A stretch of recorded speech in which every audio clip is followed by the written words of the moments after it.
Gospel for today. Daily Mass readings and reflection. Fourth Sunday of Lent. March 19, 2023. First reading. 1 Samuel chapter 16. Verses 1.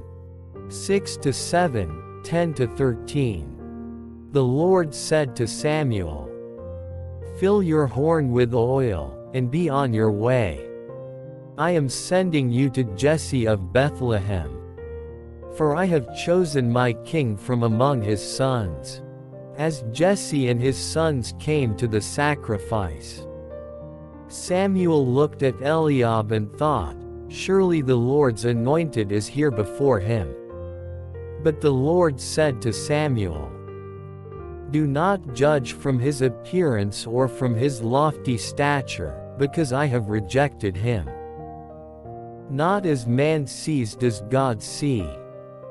Because man sees the appearance but the Lord looks into the heart." In the same way Jesse presented 7 sons before Samuel. But Samuel said to Jesse, "The Lord has not chosen any one of these." Then Samuel asked Jesse, "Are these all the sons you have?" Jesse replied, "There is still the youngest, who is tending the sheep." Samuel said to Jesse, "Send for him. We will not begin the sacrificial banquet until he arrives here." Jesse sent and had the young man brought to them. He was ruddy, a youth handsome to behold and making a splendid appearance. The Lord said, "There anoint him, for this is he." Then Samuel, with the horn of oil in hand, anointed him in the midst of his brothers, and from that day on, the Spirit of the Lord rushed upon David. Responsorial Psalm. The Lord is my shepherd, there is nothing I shall want. Second reading. Ephesians chapter 5. Verse 8 to 14. Brothers and sisters, you were once darkness, but now you are light in the Lord. Live as children of light, for light produces every kind of goodness and righteousness and truth. Try to learn what is pleasing to the Lord. Take no part in the fruitless works of darkness, rather expose them. 12 For it is shameful even to mention the things done by them in secret, but everything exposed by the light becomes visible, for everything that becomes visible is light. Therefore, it says, "Awake, sleeper, and arise from the dead, and Christ will give you light." Gospel. Jesus and the man born blind. John chapter 9. Verses 1, 6 to 9, 13 to 17, 34 to 38 or chapter 9. Verse 1 to 41. As Jesus passed by, he saw a man blind from birth. He spat on the ground and made clay with the saliva, and smeared the clay on his eyes, and said to him, "Go wash in the pool of Siloam," which means sent. So he went and washed, and came back able to see.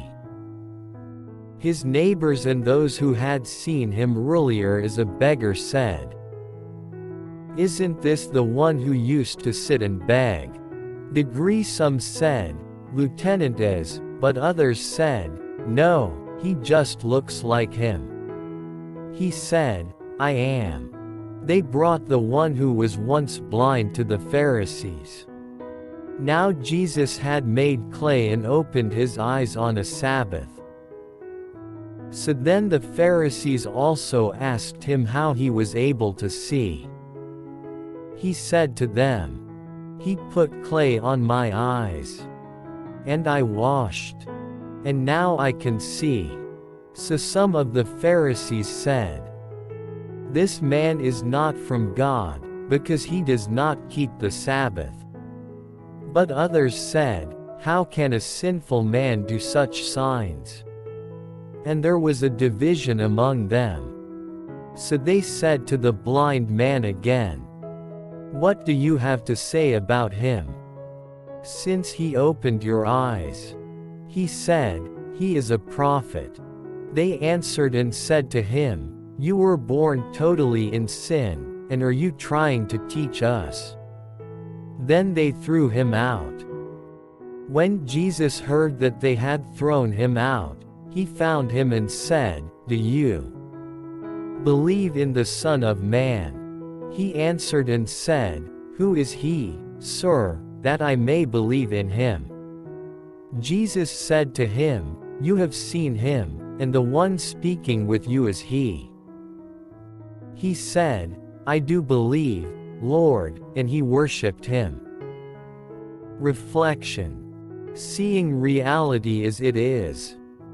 In John's Gospel, the motif of light is connected to the act of walking. When Jesus pronounces that he is the light of the world, he also emphasizes that whoever follows him will be walking in the light of life. What does it mean to walk in the light of life? It may point to the challenge of sharing in Jesus' mission of bringing life in its fullness. This also means that we do not only look forward and aspire for the life hereafter but also make better our life in the here and now. This can only happen when we are healed of our blindness. Today, one kind of blindness we need to be healed of is our blindness in the way we relate with our environment. When Pope Francis makes an appeal to all people to enter into a new dialogue as to how we shape the future of our common home, he also cautions us about blind technical solutions. Laudato Si, 14. The technocratic paradigm, operating in the name of profit, keeps on making many of us blind to what is truly happening to our planet. The special report of the Intergovernmental Panel on Climate Change in October 2018 has already warned us of the climate-related risks if we do not change our ways. And we exceed the global climate temperature of 1.5 degrees Celsius by 2030.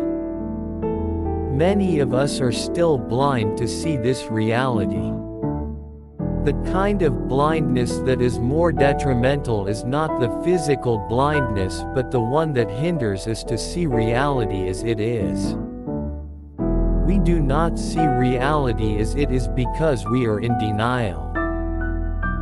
We are in denial because to face reality squarely, especially now that we are in a climate emergency, will entail difficult challenges that include a change of lifestyle. Today's Gospel from John narrates the healing of the man born blind by Jesus. The conflict of the story is highlighted when we are told that it is on a Sabbath when Jesus heals the blind man. In the end, it is revealed that the true blind men in the story are the Pharisees. What makes them the real blind people? The reality is that the man born blind needs healing.